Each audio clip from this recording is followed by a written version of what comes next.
ሰዎች ብንሆን ስህተት ከመስራት መቼም ቢሆን ልንታቀብ አንችልም። ጥሩ ሰዎችን ስህተት ይሰራሉ፣ ነገር ግን ከስህተታቸው ዋናው ነገር ናቸው ነው። ሰላም ውድና የተከበራችሁ የቻናሌ ቤተሰቦች እንኳን በደህና መጣችሁ። አዲስ ለሆናችሁ ሰብስክራይብ፣ ላይክ፣ ሼር ያደረጋችሁ እንዲሁም አዳዲስ የምለቃቸው ቪዲዮዎች ቶሎ ወደ እናንተ እንዲቀርብላችሁ ሰብስክራይብ፣ ላይክ፣ ሼር ያደረጋችሁ ወደ ምልክቱን በመጫን ተቀላቀሉኝ። ዛሬ በዜማዬ ድራማ አንዳንድ ነገሮችን ማለት ፈልጌ ነው። አብዛኛው ጊዜ እኛ ስህተቶች ምናልባት ለወደው ሰው ብዙ ነገር እናደርጋለን፣ መጥፎ ነገሮች በተለይ ማለት ነው። እኛን ግን የሚመስለን ጥሩ ነገር እያደረግን እንደሆነ ነው። ምክንያቱም ሰው ሁሌም ቢሆን ፍጹም አይደለም፣ ይሳሳታል። አንድ ነገር ይፈልጋል፣ ለሚፈልገው ነገር እስከ ጥግ ድረስ ለመሄድ ሲል ጥሩ ነገርም ያደርጋል፣ መጥፎም ነገር ማለት ነው። ስለዚህ እኛ አሁን ሁሌም ቢሆን የምናደርጋቸው ነገሮች ለኛ ጥሩ ነው ወይ ብለን ማሰብ አለብን። ለምሳሌ እንወዳለን፣ እናፈቅራለን፣ በፍቅርም ሆነ በየትኛውም ህይወት ላይ በዛ ነገር ላይ ዋጋ የምንከፍል ሰዎች አለን። አንዳንዴ ደግሞ ዋጋ የምንከፍለው በክፋት ሊሆን ይችላል። ክፉ ሆነንም ሳይሆን ለምንፈልገው ነገር የሆነ ክፋት መንገድ መጠቀም እንዳለብን ይሰማናል። ግን መሆን የለበትም። አንድ ሰው ለሚወደው ነገር ማድረግ ያለበት ዋጋ መክፈል አለበት። ነገር ግን በጥሩ መንገድ መሆን አለበት። የሰው ህይወት ሳናጠፋ፣ የሰው ህይወት ሳንነጥቅ፣ የሰው ህይወት ሳናበላሽ ወይንም ጥቅም ሳንፈልግ፣ ይህ ነገር እስከ መጨረሻው ድረስ ዋጋ ስለሚያስከፍለን አሁን ላይ ዜማዬና አቤኒን ለመለያየት ያደረጉትንም ነገር ናቲም ከዛ በፊት ዜማዬና ሁለታቸውን ዜማዬና ናቲን አንድ ላይ ላይሆኑ ነገር አቤኒና ዜማዬን ለመለየት ናቲ ራሱ ሌላ ነገር እየሰራ ነበር። ከዛ ጀምሮ ከመጀመሪያ ጀምሮ ናቲን ሳይሆን የወደዳት ናቲ አቤኒን ነበረ ፍቅር ይዞት ብዙ እያንጎራጎረላትም ነበረና በዚህ መሀል ግን ናቲ ነበረ እሷን ከሱ እንዳትገናኝ ብዙ ነገር አድርጎ ነበረ። መጨረሻ ላይ ግን እሱም በመጥፎ ነገሮች መንገዱን የሄደበት መጥፎም ስለነበረ ህይወቱም ሊያልፍ ችሏል። አሁን ላይ ለወንድሙ ልዑል ራሱ በጣም ሰቀቀንና ወንድሙን መጥፎ ነገር እስከሚያደርስ ለማድረግ እስከሚሞክር በቃ ወንድሜን ለማግኘት ብሎ ለሚወደው ሰው ህይወትን ማጥፋት ካለብኝ አጠፋለሁ ብሎ ነበረ የተናገረው። ኢዛና እድልን አስወግዳት ባለው ጊዜ ለወንድሙ ሲል ማድረግ እንዳለበት አስቦ ነበረ። ከዚህም መሀል ያስቆመችው ዜማዬ ናት። ዜማዬ ይሄ ሰው ህይወት እኛ ማበላሸት የለብንም ብላ ብዙ ነገር እንዳያደርግ፣ መጥፎ ነገር እንዳያደርግ አድርገዋለች። ስለዚህ መጀመሪያ ላይ አንድ ነገር ስንሰራ ለምንወዳቸው ሰዎች እኛ ሊወዱን የሚችሉ ሰዎች በኋላ ላይ ምን ሊደርስባቸው ይችላል ብለን ማሰብ አለብን። ናቲ ወንድሙ ልዑልን አሁን ላይ ለወንድሙ ሲል ነው ልዑል ይህንን ዋጋ እየከፈለ ያለው። ወንድሙን በህይወት ነጥቀውኛል፣ ስለዚህ እኔ ወንድሜን እንደማስመለስ አለብኝ ብሎ እሱ ያልሆነ ነገር ለማድረግ እየተገደደ ይገኛል። ለምን እሱም ከወንድሙን ለማዳን አልቻልኩምና የእሱ ደም ደግሞ መመለስ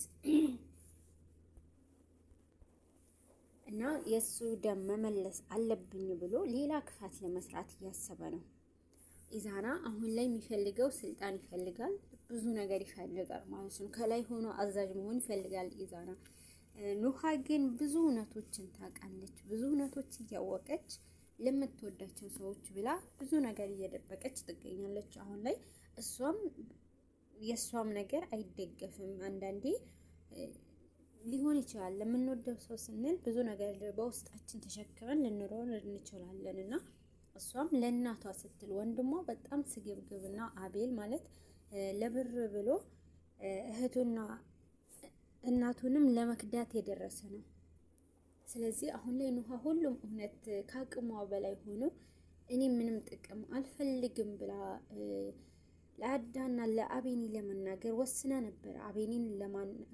አዳንም ለማናገር ልትናገረው ነበረ ወደ አዳን ቀጥራው የነበረ ጊዜ ግን ወንድሟ ነው ያስተዋት እና እሱ ነው ይህንን መንገዴን አትዘግብኝም በእንጀራ ያትምጭብኝ ብሎ ነው ወንድሟንም ያስተዋት ማለት ነው። አሁን ላይ አቤል ከምንም በላይ ራስ ወዳድ እናቱንም አሳልፎ እስከ መስጠት ድረስ እህቱንም እስከ መርሳት ድረስ የደረሰው በጥቅም ምክንያት ማለት ነው።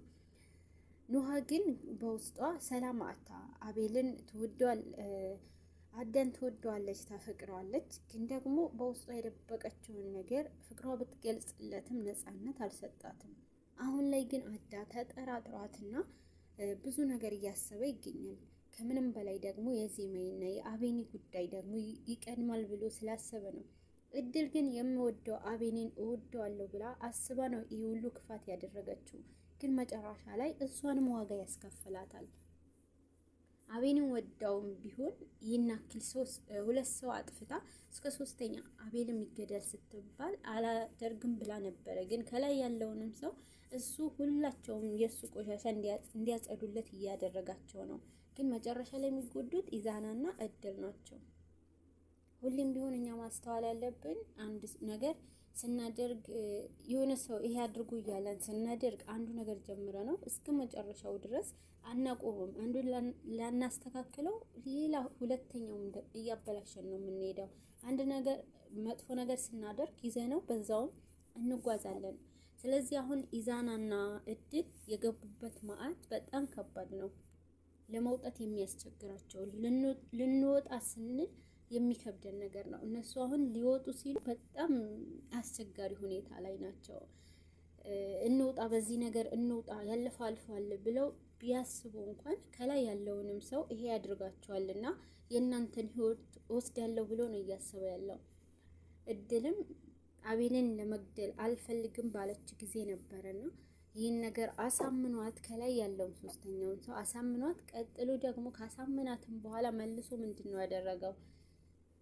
እሷንም ይሄንን እሺ በቃ ይሄ መጨረሻዬ ነው ብለው ነበረ። ሶስተኛውንም ሰው ለመግደል ተስማምታ ይሄ መጨረሻዬ ነው ብላ ስትለው አው ብሎ ተስማምቷት፣ ግን ይሄንን ነገር በራሱ ደግሞ እሷንም እንደሚያስወግዳት ነው ያሰበው። ስለዚህ አንድ ሰው ህይወት ስናበላሽ የኛም ህይወት እንደሚበላሽ ማረጋገጥ ይኖርብናል። አሁን ላይ የዜማይና የአቤኒ መራራቅ ቅርብ ሆኖ ይገኛል። ማንም እንኳን ምንም ብንሆን ዋጋ ብንከፍል መጨረሻ ላይ ደስታ እኛ ጋር መምጣቱ አይቀርም። ዋናው ነገር ግን መጥፎ ነገር ከማድረግ እንቆጠብ። ዋናው ትዕግስት፣ ጓደኝነት ማለት ደግሞ ልክ እንደ አዳና አቤኒ ንጹህ ህሊና ያላቸው እንደ ልዑልና እንደ አቤኒ ኑሃ እንዲሁም በቃ ዜማዬ ማለት ነው።